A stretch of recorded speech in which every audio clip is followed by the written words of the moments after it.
Em fevereiro de 2009, uma série aleatória de eventos levou à descoberta de uma vala comum ao longo da borda oeste de Albuquerque, no Novo México, perto da rua 118 da então West Mesa. Uma mulher passeando com seu cachorro descobriu acidentalmente o primeiro de muitas centenas de ossos que acabariam sendo reunidos em vários esqueletos achados no que mais tarde foi chamado de O Poço. Até meados de 2009, a polícia continuou escavando tal poço. Foram vários meses até os investigadores juntarem os detalhes das vidas trágicas dessas mulheres. Mas as circunstâncias exatas de seus desaparecimentos e assassinatos seriam difíceis de entender. Mesmo anos depois, a polícia continua a fazer muitas perguntas sobre essas mulheres e quem as tinha como alvo. Esta é a segunda parte sobre a história do colecionador de ossos de West Mesa.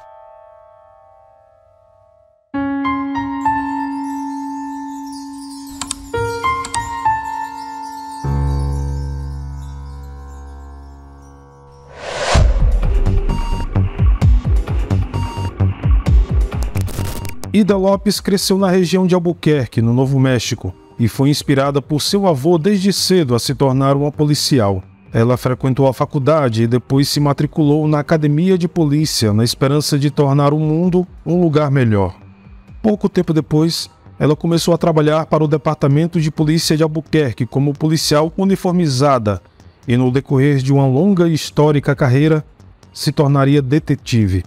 O trabalho de Ida frequentemente a levava a uma área de Albuquerque conhecida como Zona de Guerra, uma região de alta criminalidade perto da Avenida Central. Esta era a parte da cidade que as pessoas tentavam evitar, se possível. Praticamente toda cidade, bairro, país tem um lugar semelhante à Zona de Guerra, mas para Albuquerque, esta parte da cidade se tornou uma praga que precisava ser erradicada. Em 1991, o Albuquerque Journal descreveu a Zona de Guerra como um carnaval descomprometido de sexo, drogas e bebida. Em 2009, o The New York Times fez uma crítica semelhante. É um bairro de conjuntos habitacionais, heroína e sex shops perto da Universidade do Novo México. Esta era uma área que muitas vezes conflitava com as próprias crenças religiosas da detetive Lopes, já que ela tinha sido criada como uma católica devota, mas realmente arregalou seus olhos para a realidade deste mundo, destacando que tipo de perigos eram enfrentados por mulheres não muito diferentes dela, que enfrentaram um conjunto diferente de desafios e podiam não ter tido tanta sorte em suas vidas. Eram principalmente trabalhadoras do sexo, que estavam presas em um ciclo infinito de problemas de dependência e vício, que na maioria das vezes não tinham a saída. A detetive Lopes não via a vida dessas mulheres como menos importantes do que a dela, e isso permitiu vê-las não apenas como estatísticas ou informantes úteis, mas como pessoas, com vidas, sonhos, amores e o direito de ser feliz. Ela começou a se referir a essas mulheres como suas meninas e se tornou uma espécie de protetora delas, ajudando-as sempre que podia, quando se metiam em problemas legais. Em meados dos anos 2000, a detetive Lopes sofreu alguns contratempos em relação à sua saúde pessoal. Após uma licença médica, ela voltou ao trabalho e foi designada para um emprego de meio período com foco nas pessoas desaparecidas da área. Uma dessas pessoas era Michelle Valdez, uma jovem que tinha sido dada como desaparecida em fevereiro de 2005. A detetive Lopes começou a trabalhar na história de Michelle, aprendendo sobre os problemas que atormentavam sua vida antes de seu desaparecimento. Não apenas a miríade de problemas de relacionamentos, mas seus problemas legais, que envolviam passagens pela prisão por trabalho sexual e posse de drogas. Tudo pintou um retrato muito trágico de uma vida que saiu dos trilhos, mas ainda valia a pena salvá-la. Afinal, Michelle não era uma pessoa ruim, ela apenas passou por momentos difíceis e merecia uma segunda chance. Ao investigar o caso, a detetive Ida Lopes começou a perceber que o desaparecimento de Michelle era incrivelmente semelhante ao de outras pessoas da região. Eram principalmente jovens latinas com histórico de uso de drogas e trabalho sexual. todas desaparecidas na mesma área, a tal zona de guerra. Essas mulheres começaram a desaparecer em um ritmo bastante rápido em 2001, mas se estenderam até 2006. Foi assim que a detetive Lopes começou a examinar esses casos, muitos dos quais foram simplesmente ignorados por seus colegas. Então, Ida começou a compilar uma lista dessas mulheres desaparecidas, que seriam algo entre 16 e 24. Todas eram mulheres condenadas por prostituição ou suspeitas de serem profissionais do sexo, e todas eram vistas frequentemente na zona de guerra, principalmente pouco antes do seu desaparecimento. Das 24 mulheres desaparecidas que compuseram sua lista anos depois, apenas 17 tinham fichas odontológicas disponíveis, que Ida teve que pedir às famílias, um pedido mórbido, pois a necessidade de registros dentários quase sempre exigiria um corpo para compará-los. Lopes continuaria a trabalhar em várias investigações de pessoas desaparecidas na área, como parte da unidade de casos arquivados de Albuquerque, mas sua lista rapidamente foi esquecida em uma enxurrada de casos, digamos, mais importantes. Em 2007, Maggie Shepard, uma jornalista do pouco conhecido e agora extinto jornal vespertino The Albuquerque Tribune, foi passear com alguns policiais da cidade. Durante esse passeio, ela ouviu falar sobre essa lista de mulheres desaparecidas e, como lembraria mais tarde, a polícia não ficou muito interessada no assunto. No entanto, a ideia dessa lista intrigou Maggie Shepard, que decidiu publicar um artigo sobre o caso no jornal. Esse artigo, intitulado The Missing, foi publicado em 15 de setembro de 2007 e incluía fotos das então 16 mulheres desaparecidas. Para quase todas as mulheres apresentadas naquele artigo, esta seria a única menção pública de seus desaparecimentos. Suas famílias e agora outras partes interessadas tentaram entrar em contato com os jornais maiores para cobrir a história, mas não adiantou nada. Para muitos, essa história não era tão intrigante. Não passava de um bando de prostitutas viciadas em drogas, desaparecidas em uma cidade de 500 mil de habitantes. Não havia gancho, nem reviravolta, nada para excitar o leitor, para vender, disseram eles. Pois bem, tudo isso mudaria em fevereiro de 2009, quando o corpo de uma jovem foi encontrado em West Mesa, no lado oeste da cidade de Albuquerque. Quando a polícia começou a escavar a terra ao seu redor, eles encontraram vários outros corpos, totalizando quase uma dúzia quando terminaram de cavar. Os investigadores rapidamente começaram a atribuir nomes aos corpos, e surpreendentemente muitos deles eram nomes que haviam aparecido na lista da detetive Ida Lopes anos antes, uma das quais era Michelle Valdez, a mulher cujo desaparecimento provocou a criação da tal lista. Na verdade, quase todas as mulheres que foram enterradas no tal poço estavam nessa lista de Ida, com algumas exceções. Por exemplo, 2 vítimas que eram jovens demais para serem perfiladas e não se acreditava que morassem na região. As outras, porém, se encaixavam perfeitamente. Eram praticamente todas jovens profissionais do sexo que haviam desaparecido cerca de 5 anos antes da descoberta dessa vala comum na periferia da cidade. Todas as vítimas foram dadas como desaparecidas por suas famílias, mas não houve nenhum esforço da polícia para encontrá-las até então. Elas eram vítimas para as quais ninguém dava a mínima, até que já era tarde demais.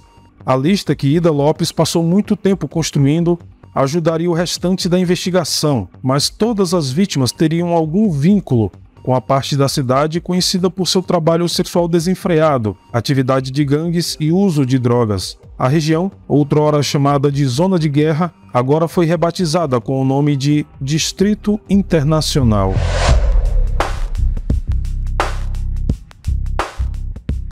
Embora as agências de notícias tenham relatado originalmente que havia até 13 vítimas adultas, esse número era um pequeno exagero devido à natureza dispersa dos corpos. Isso seria posteriormente condensado em relatórios subsequentes para 11 vítimas adultas, junto com uma criança ainda não nascida, cujos restos mortais foram encontrados dentro da mãe. Todas foram enterradas sem roupas ou itens pessoais, e a causa de suas mortes eram desconhecidas, com a polícia apenas rotulando-as como vítimas de violência homicida. No entanto, O chefe de polícia de Albuquerque, Ray Schutz, mais tarde esclareceu à imprensa: não havia sinais externos de trauma em nenhum dos restos mortais. Isso nos leva a acreditar que elas foram estranguladas ou sufocadas.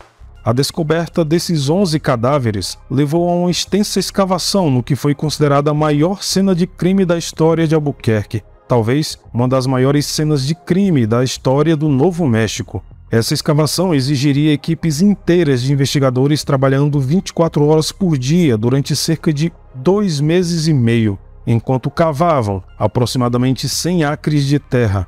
O tempo todo, eles estavam cientes de que qualquer erro no manuseio das evidências poderia resultar na libertação do assassino dessas mulheres, pois poderiam estragar alguma prova do crime. Os registros dentários ajudaram a identificar rapidamente as primeiras 4 vítimas. Como citamos no vídeo anterior, elas eram Victoria Chaves, que foi dada como desaparecida em março de 2005, apesar de não dar notícias a seus familiares há pelo menos um ano antes. Michelle Valdez, que foi dada como desaparecida em fevereiro de 2005, mas estava desaparecida há vários meses. Cinnamon Welks, que foi oficialmente dada como desaparecida em dezembro de 2003, mas a família só notou sua ausência e tentou sem sucesso denunciar o sumiço em agosto de 2004. Julie Nieto, que foi dada como desaparecida em agosto de 2004, sua ausência foi notada pouco antes. Essas 4 vítimas tinham entre 22 e 32 anos na época de seu desaparecimento e simplesmente sumiram em algum momento entre 2004 e 2005. Devido ao seu estilo de vida, que incluía o uso de drogas e trabalho sexual, as circunstâncias exatas de seu desaparecimento foram difíceis de avaliar e prejudicou prematuramente a já apática resposta da polícia.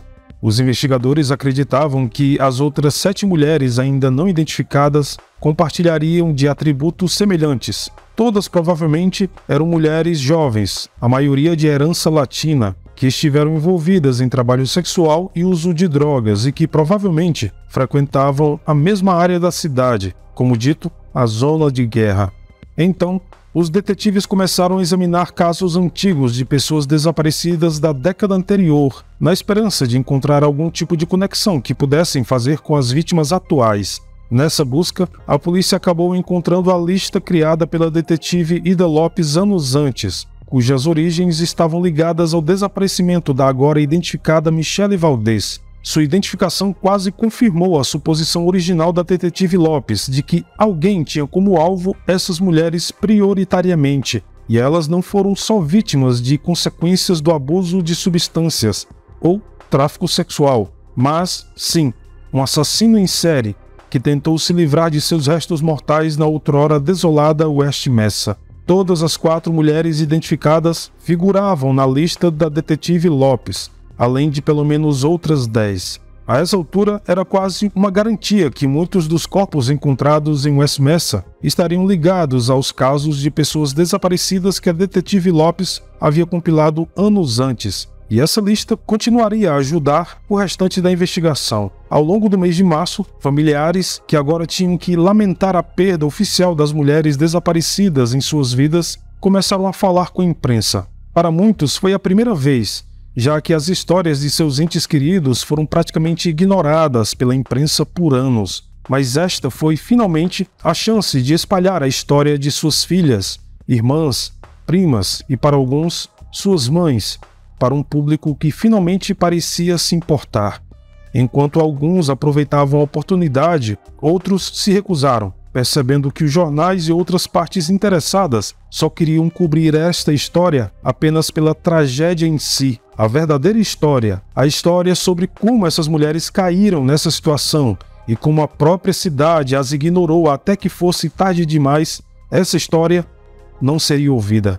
Enquanto o choque do caso continuava a reverberar pela região de Albuquerque, os investigadores continuaram perseguindo pistas exaustivas e esperando identificar as vítimas por meio de registros dentários e testes de DNA. Esse processo levaria a história até março de 2009, o segundo mês da investigação, mas foi só em abril que mais vítimas foram identificadas publicamente, começando com 2 no início do mês.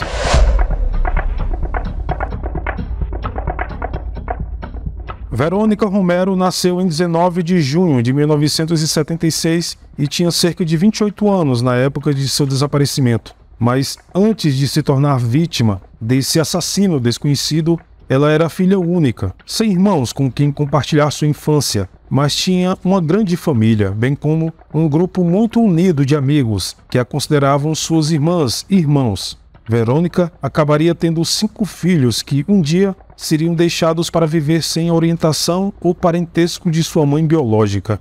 Além disso, ela era um dos nomes da lista de mulheres desaparecidas da detetive Ida Lopes, e assim como as outras vítimas, tinha um histórico de uso de drogas e acusações de prostituição. Verônica foi vista pela última vez em fevereiro de 2004, na esquina da Wyoming Boulevard com a Central Avenue, bem no meio da famigerada zona de guerra. Testemunhas viram Verônica entrar em uma caminhonete branca e depois disso ela nunca mais seria vista. Os membros da família relataram seu desaparecimento por volta do dia 14 e 15 de fevereiro de 2004, Dia dos Namorados na América do Norte.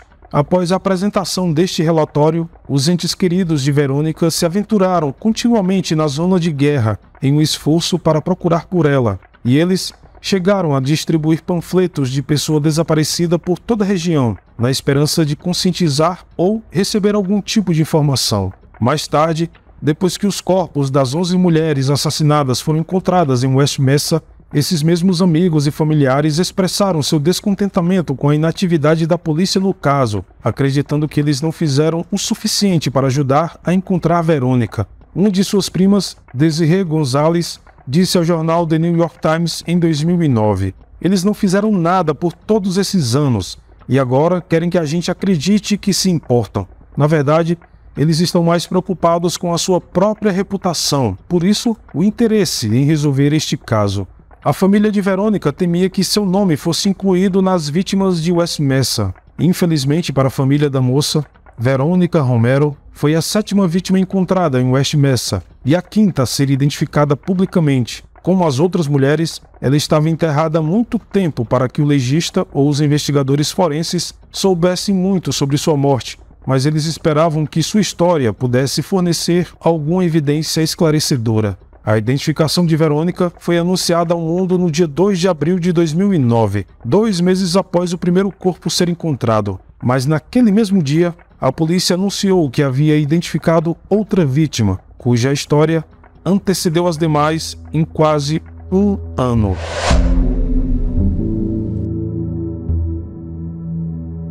Mônica Candelária nasceu em 20 de junho de 1981 em Albuquerque.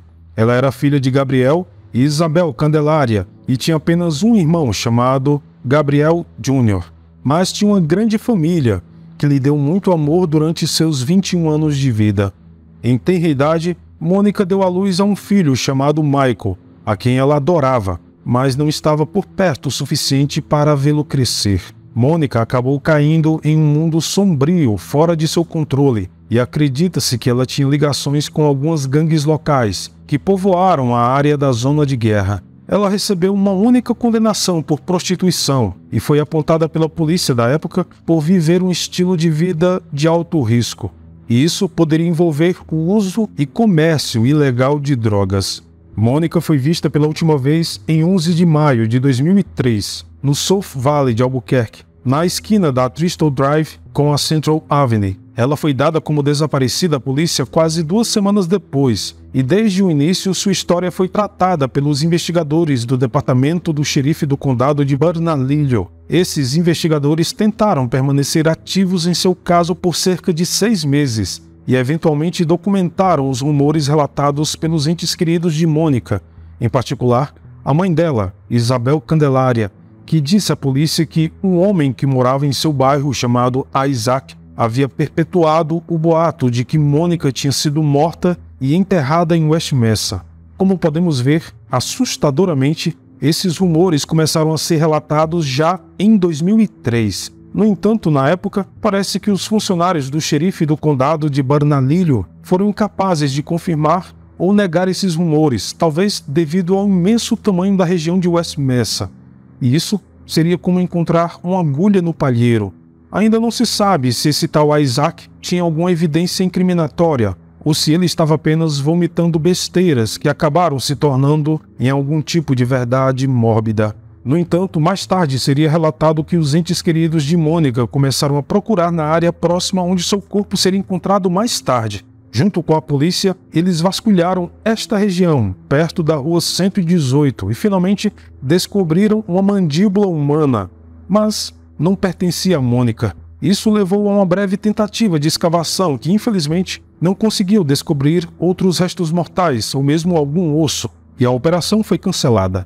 Os investigadores do departamento de Bernalillo continuariam a acompanhar as pistas até outubro de 2003, mas então tomaram a decisão de entregar o caso à unidade de casos arquivados, onde permaneceu nos anos seguintes. Mônica Candelária se tornou um caso arquivado de pessoa desaparecida até fevereiro de 2009. O corpo dela foi o terceiro a ser encontrado em West Mesa, e ela seria a sexta vítima identificada, quase 2 meses depois. Como as outras vítimas, a causa da morte de Mônica era impossível de determinar, mas a polícia permaneceu otimista de que as informações coletadas durante sua investigação inicial de pessoas desaparecidas poderiam ser úteis na busca pelo seu assassino. O subxerife Sal Bardiola, do condado de Bernalillo, falou ao Albuquerque Journal em abril de 2009, dizendo o seguinte: "Temos muitas informações que serão úteis para a força-tarefa. Temos informações sobre os sócios de Mônica e com quem ela andava. Acreditava-se que essa informação era útil para criar uma linha do tempo aproximada dos últimos dias de Mônica, mas não se sabe o quanto essa informação ajudou na investigação. Afinal, em 2009, quando foi encontrada, quase 6 anos se passaram desde que Mônica foi dada como desaparecida, e seu desaparecimento antecedeu as outras vítimas conhecidas por quase 1 ano inteiro. Até aquele momento, ela foi a única vítima desaparecida em 2003, enquanto as outras desapareceram entre 2004 e 2005.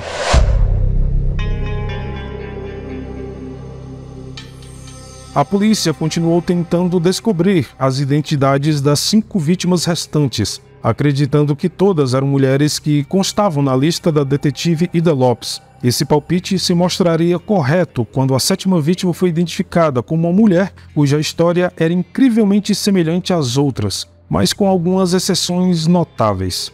Doreen Marquez nasceu em 31 de agosto de 1976. Ela era filha de David e Dorothy e cresceu em Albuquerque, ao lado de 3 irmãos e um irmão. Curiosamente, Doreen frequentou a West Mesa High School, uma escola não muito longe de onde o seu corpo seria encontrado mais tarde. Ela teve 2 filhos em tenra idade, ambas meninas, chamadas Destiny e Mercedes. Mas aqui está o ponto de virada. Ao contrário das outras vítimas conhecidas deste assassino, Doreen realmente não parecia ter nenhum problema. Durante a sua adolescência, ela teve uma vida ativa, cheia de amigos e entes queridos ao seu redor. Ela morava em uma bela casa, em uma área rica, dirigia um bom carro e ajudava nas finanças da família. Mais tarde, os amigos e a família de Doreen se lembrariam dela como uma pessoa alegre e espirituosa, que sempre tentava parecer o mais elegante possível. Ela fazia questão de ficar por dentro das tendências da moda atual e era muito peculiar em sua aparência, comprando roupas extravagantes, bonitas, sempre fazendo o cabelo e as unhas. Quando Doreen chegou à fase adulta, ela começou a ter alguns problemas, principalmente quando seu namorado na época foi preso. Como resultado, os dois se separaram e Doreen pareceu desmoronar sob a pressão de ser uma mãe solteira, com o coração partido, e infelizmente começou a se voltar para as drogas, principalmente heroína.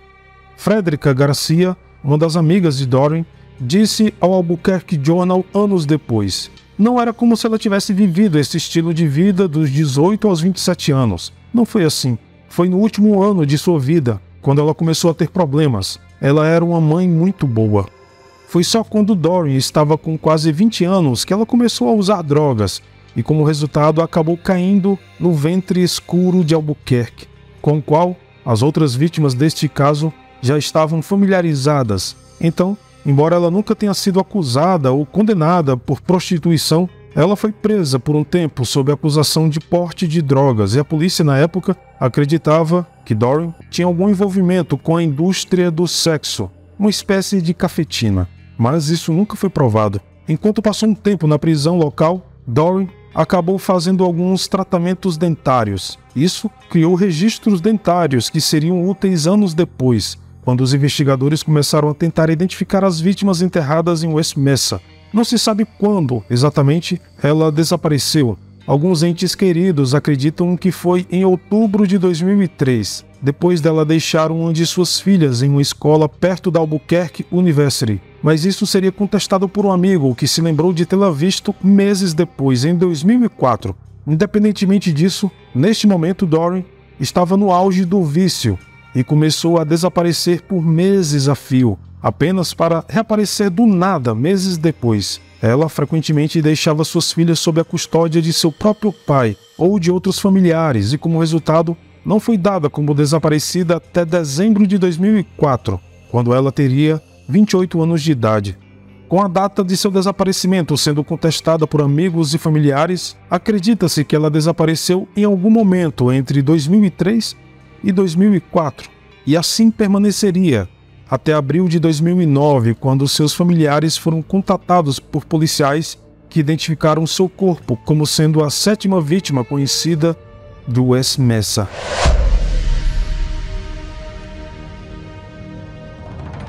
A polícia continuou escavando a região ao redor dos corpos por aproximadamente 2 meses e meio, na esperança de encontrar cada osso e fragmento de osso dos 11 corpos. No início de abril, as autoridades estimavam que cerca de 90% dos ossos haviam sido encontrados, então continuaram o meticuloso processo de lavrar cuidadosamente o solo, na esperança de recuperar cada fragmento, alguns dos quais foram separados dos restos mortais devido às obras na área, ou mesmo animais necrófagos. Em 24 de abril de 2009, os investigadores divulgaram imagens para a imprensa da unha postiça de uma das vítimas, que tinha uma espécie de tinta acrílica bege e um desenho em cor de rosa. Acredita-se que isso poderia ter vínculo com o salão local, devido à sua especificidade, mas não parecia que essa pista levaria a nenhuma informação nova. No dia seguinte, em 25 de abril de 2009, a polícia encerrou a escavação do poço. Coincidentemente, naquele mesmo dia, o caso foi apresentado no programa Os Mais Procurados da América, que expôs a história a um público nacional e maior, já que havia sido apresentado apenas em alguns noticiários e jornais locais. No entanto, isso resultou apenas no que a polícia de Albuquerque chamou de premonições psíquicas de alguns telespectadores. Novamente, não houve informações relevantes recebidas com as quais eles pudessem realmente trabalhar. Mas, a essa altura, os investigadores tinham um punhado de suspeitos em potencial, homens que haviam se envolvido em crimes semelhantes ou perpetrado violência contra mulheres na região. Eles agora esperavam trabalhar nas histórias de fundo desses homens para comparar os cronogramas, na esperança de descobrir quando e onde as vítimas desapareceram e se isso se correlacionava com essas potenciais pessoas de interesse. Este é um assunto que vamos detalhar melhor no terceiro e último episódio desta série. Bom, no início de maio de 2009, 7 vítimas foram identificadas e 4 ainda não. E mesmo assim, a polícia ainda não tinha referido este crime como obra de um assassino em série. As autoridades continuaram a insinuar que essas mortes estavam sim relacionadas entre si e até mesmo poderia ser obra de uma única pessoa, mas eles se recusavam a falar o nome serial killer. Isso levou muitas pessoas a acreditar que os crimes poderiam ser relacionados a algum método incomum, talvez por meio do trabalho sexual ou do uso de drogas compartilhado pelas vítimas conhecidas, ou podem até estar ligados a gangues ou cartéis locais. A especulação era interminável. Isso não ajudou em nada a diminuir a distância entre as autoridades policiais e os entes queridos das vítimas, que continuaram a criticar o trabalho da investigação. No final de abril, veio à tona que policiais se reuniram com muitos amigos e familiares das vítimas e pediram que eles evitassem expressar seus sentimentos e opiniões sobre o caso em público, ou seja, para a imprensa, pois eles, a polícia, acreditavam que isso poderia inviabilizar a investigação em andamento. Muitos familiares consideraram isso um desrespeito, uma espécie de ameaça, pensando que a polícia estava tentando silenciá-los e simplesmente varrer essas mulheres assassinadas para debaixo do tapete mais uma vez. Na esperança de dissuadir esses rumores, A polícia local trabalhou com autoridades federais para reunir uma recompensa de $50 mil por informações, esperando que isso incentivasse alguém, qualquer um, a se apresentar. Ao longo dos anos, essa recompensa continuaria a crescer, dobrando para $100 mil no ano seguinte, 2010.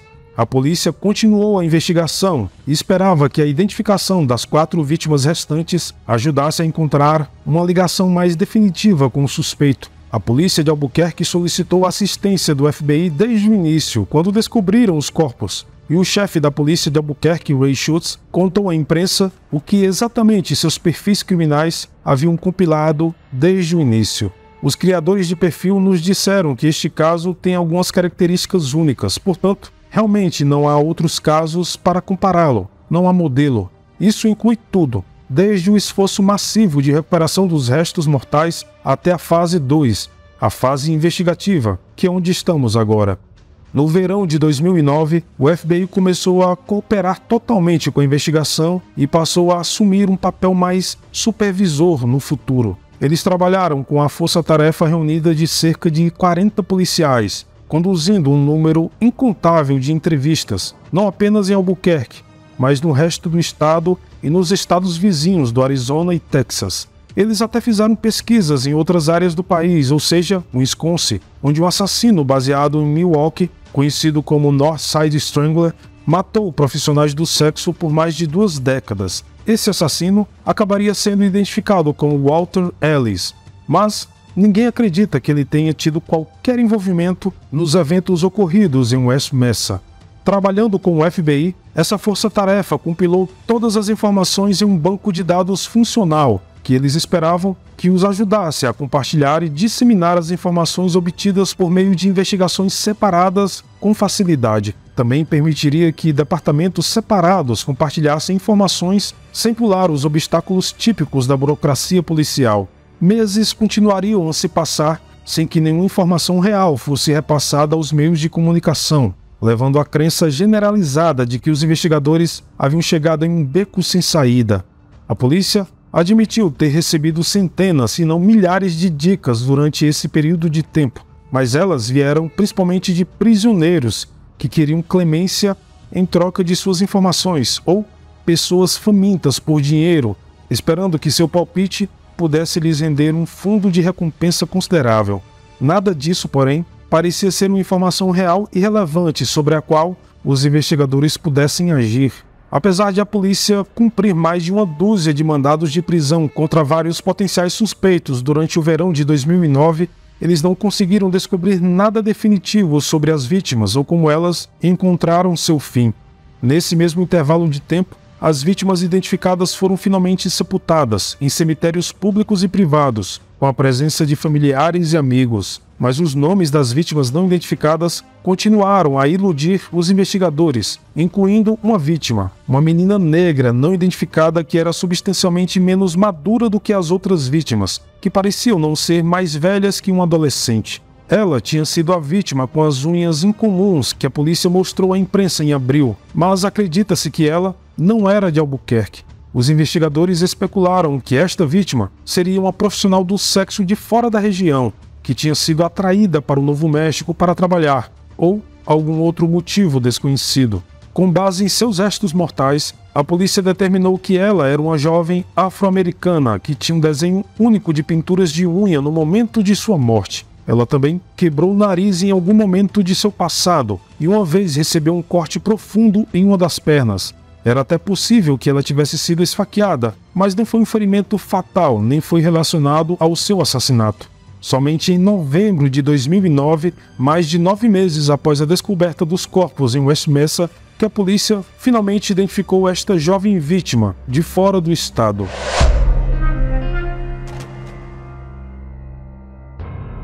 Cylania Edwards nasceu em 26 de novembro de 1987 em Harris County, Texas, e viveu uma vida curta, porém trágica, o que não falo levianamente considerando o contexto. Cylania nunca conheceu o pai e foi separada da mãe aos 5 anos de idade, depois que a mãe foi presa. Então, ela e seus 7 irmãos e irmãs teriam que crescer em um orfanato, levando todos eles a terem relacionamentos fragmentados uns com os outros. Ao contrário das outras vítimas encontradas em West Mesa, Silânia era afro-americana e não morava em Albuquerque. Na verdade, ela nem residia no Novo México, mas sim em um lar adotivo a cerca de 800 quilômetros a leste de Albuquerque, em Lawton, Oklahoma, pelo menos até o verão de 2003. Em agosto daquele ano, Silânia fugiu do lar adotivo e foi dada como desaparecida pouco tempo depois. Ela tinha apenas 15 anos na época e foi listada como uma fugitiva em perigo do estado de Oklahoma. O paradeiro de Silânia permaneceria um mistério durante a maior parte dos próximos 6 anos, com a única exceção sendo um relatório de testemunha que a colocou na área de Denver. Mais especificamente, este relatório alegou que Silânia esteve em Aurora, Colorado, em maio de 2004. Ela teria se hospedado em um motel chamado East Colfax Street, que era bem conhecido pela polícia como um paraíso para as profissionais do sexo. Por causa disso, a polícia teorizou mais tarde que Silânia havia se envolvido em algum tipo de trabalho sexual e poderia até estar viajando pela Interestadual 40 como uma garota do circuito. Garota do circuito é um termo que a polícia usa para descrever essas mulheres que se prostituem de uma cidade para outra. Ela poderia até ter viajado em grupo, mas os membros desse grupo ainda não são conhecidos da polícia. De acordo com o porta-voz da polícia de Albuquerque, os investigadores tinham motivos para acreditar que ela estava sim viajando em um grupo com outras 3 mulheres pelo menos, e provavelmente usaram 2 pseudônimos diferentes durante suas viagens, como Chocolate e Mimi. Fora isso, porém, não se sabe muito sobre as viagens de Silânia ou sua suposta vida como trabalhadora do sexo. Ela não se encaixava no perfil do assassino, sendo a vítima mais jovem desde então, com 15 anos na época do seu desaparecimento. Silânia pertencia a um grupo racial diferente. Ela era negra e as outras vítimas latinas ou brancas. E pelo que tudo indica, não tinha qualquer relação com as outras vítimas, todas as quais trabalhavam na zona de guerra. Mas não é muito difícil de se imaginar que, de alguma forma, Silânia tenha parado na zona de guerra em algum momento, conhecido pelo menos uma ou 2 das outras vítimas, e foi nesse contexto que ela desapareceu. Silânia foi um dos corpos encontrados em West Mesa mais difíceis de se identificar. Ela não correspondia à descrição de nenhuma das outras mulheres desaparecidas e não fazia parte da lista de The Lopes. Ela foi identificada com um trabalho bem específico. A polícia de Albuquerque começou a pedir registros dentários de pessoas dadas como desaparecidas de todos os estados vizinhos ao Novo México. Em Oklahoma, finalmente, o orfanato se pronunciou e falou sobre Silânia, e assim a polícia conseguiu identificá-la.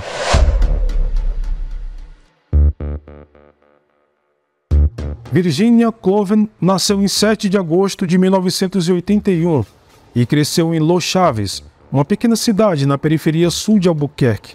Lá, ela morou com sua família em um pequeno trailer e rapidamente se tornou conhecida por ter uma personalidade única, porém impetuosa. Apesar de ser uma presença brilhante em tantas vidas e a queridinha dos professores ainda por cima, nem tudo foi agradável na vida de Virginia. No colégio, onde seus irmãos foi baleado e morto, em um incidente que não estava ligado ao seu posterior desaparecimento e assassinato. Poucos dias depois, Virginia fugiu de casa, talvez tentando fugir do conturbado ambiente doméstico de sua família na época. Virginia foi morar com um namorado em Albuquerque, mas pouco tempo depois, uma tragédia aconteceria novamente em sua vida, quando seu namorado foi atropelado por um carro e entrou em coma. Com apenas 17 anos de idade, Virginia estava falida e sem teto, e logo se viu morando nas ruas de Albuquerque, tentando sobreviver na parte mais difícil da cidade, a zona de guerra. Lá, ela passou meses, basicamente cortando contato com seus amigos e familiares. Sua vida começou a desmoronar conforme ela caía cada vez mais na espiral descendente do trabalho sexual e do vício em drogas. Em pouco tempo, anos se passaram e a família de Virginia só recebia telefonemas esporádicos da jovem, que havia entrado e saído da prisão várias vezes, sob diversas acusações. Em junho de 2004, ela voltou a entrar em contato com os pais, dizendo que tinha arranjado um novo namorado e que tinha acabado de sair da prisão. Segundo Virginia, os dois planejavam se casar e ela parecia animada pela primeira vez em muito tempo. No entanto, de acordo com o pai dela, Robert, esta seria a última vez que eles teriam notícias de sua filha rebelde. A gente disse que gostaria de conhecer o seu namorado, mas nunca mais ouvimos falar dela. Depois disso, tudo simplesmente ficou em silêncio. Virginia Cloven seria dada como desaparecida em outubro de 2004, cerca de 4 meses após seu último contato conhecido com sua família, e permaneceria desaparecida até o outono de 2009, quando seus pais receberam um telefonema que nenhum pai deveria atender, descobrindo que sua filha foi uma das vítimas de West Mesa.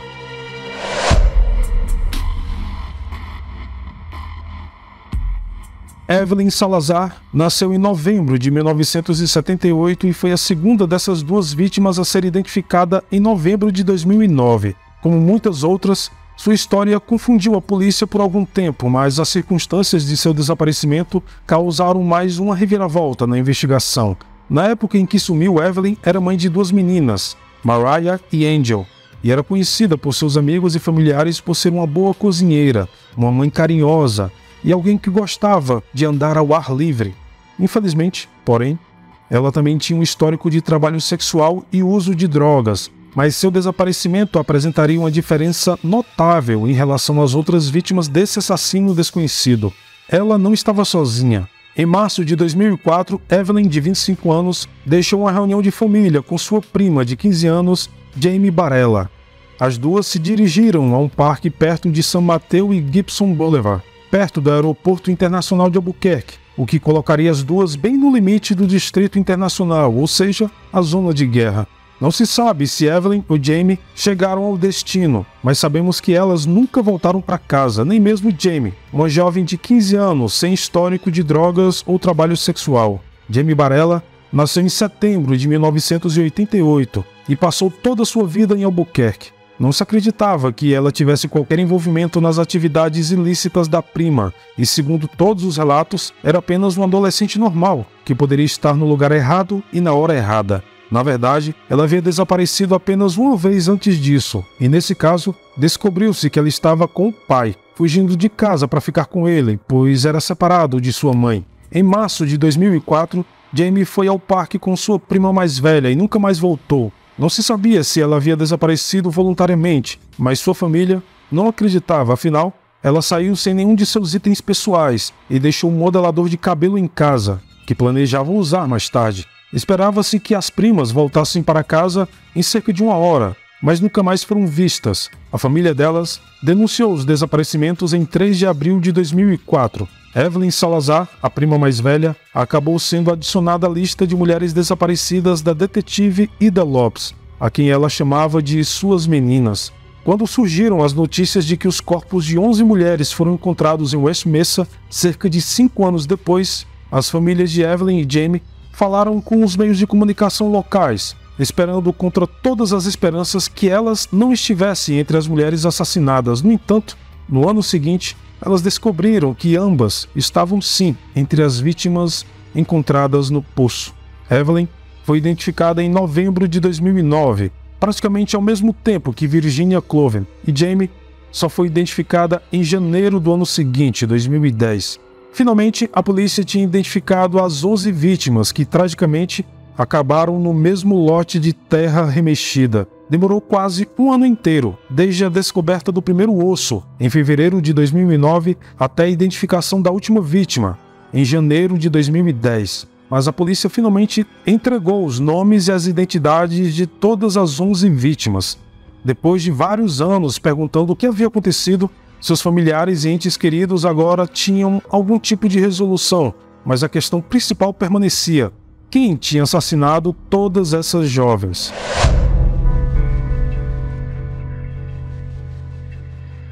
Aproximadamente 1 ano se passou desde que o primeiro osso foi encontrado no lote abandonado de 100 acres em West Mesa. A polícia passou 3 meses revirando o lugar de cabeça para baixo. Em sua busca, eles encontraram ossos fragmentados, cabelos, unhas e todos os tipos de fragmentos e evidências. Mesmo que tivessem passado 1 ano, a polícia não acreditava estar mais perto de encontrar o assassino. Mas depois de meses de pesquisa meticulosa e esforços de colaboração com agências de aplicação da lei em todo o país, os investigadores conseguiram descobrir os nomes de todas as 11 vítimas, cujas histórias deram à polícia um cronograma aproximado para trabalhar. Em 11 de maio de 2003, Mônica Candelária foi vista pela última vez por testemunhas no cruzamento da Atrisco Doctor e a Avenida Central, no sudoeste de Albuquerque. Ela seria dada como desaparecida 2 semanas depois. Em fevereiro de 2004, Verônica Romero foi vista pela última vez entrando em um caminhão branco no cruzamento do Wyoming Boulevard com a Avenida Central. Ela seria dada como desaparecida por sua família cerca de 2 semanas depois, no Dia dos Namorados. Em março de 2004, Evelyn Salazar e sua prima Jamie Barella desapareceram depois de irem a um parque próximo à casa de sua família, na área conhecida como Zona de Guerra. Elas foram dadas como desaparecidas dias depois, em 3 de abril. Em maio de 2004, Silania Edwards teria sido vista pela última vez em Denver, Colorado. Ela havia desaparecido em Lawton, Oklahoma, em outubro, e acreditava-se que estava viajando pela Interestadual 40 com outras profissionais do sexo, antes de seu assassinato. Em junho de 2004, Virginia Cloven foi vista, ou melhor, ouvida pela última vez após ligar para os pais e avisá-los sobre o seu novo namorado, que, segundo ela, tinha acabado de sair da prisão. Ela nunca mais ligou de volta e foi dada como desaparecida naquele mês de outubro. Em agosto de 2004, Cinnamon Elks deixou de ligar para a mãe no aniversário dela, o que ela sempre fazia, e foi dada como desaparecida dias depois, em julho de 2004. No mesmo mês em que Cinnamon Elks desapareceu, Julie Nieto foi vista pela última vez por sua família e mais tarde foi dada como desaparecida também. Ela seria amiga de Cinnamon e acredita-se que seus desaparecimentos possam estar relacionados. Em dezembro de 2004, Doreen Marques foi dada como desaparecida por sua família. Existe um tempo de discrepância sobre o momento exato em que ela desapareceu. Sua família disse que a viu pela última vez em outubro, enquanto a amiga alega tê-la vista com vida em 2005.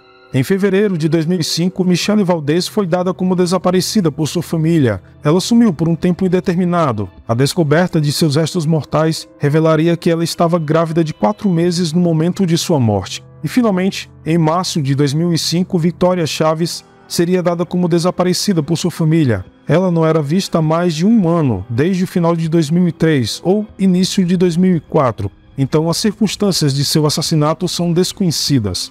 Esta linha do tempo pintou o retrato de um assassino que atacou durante um período de aproximadamente 2 anos, entre a primavera de 2003 e a primavera de 2005.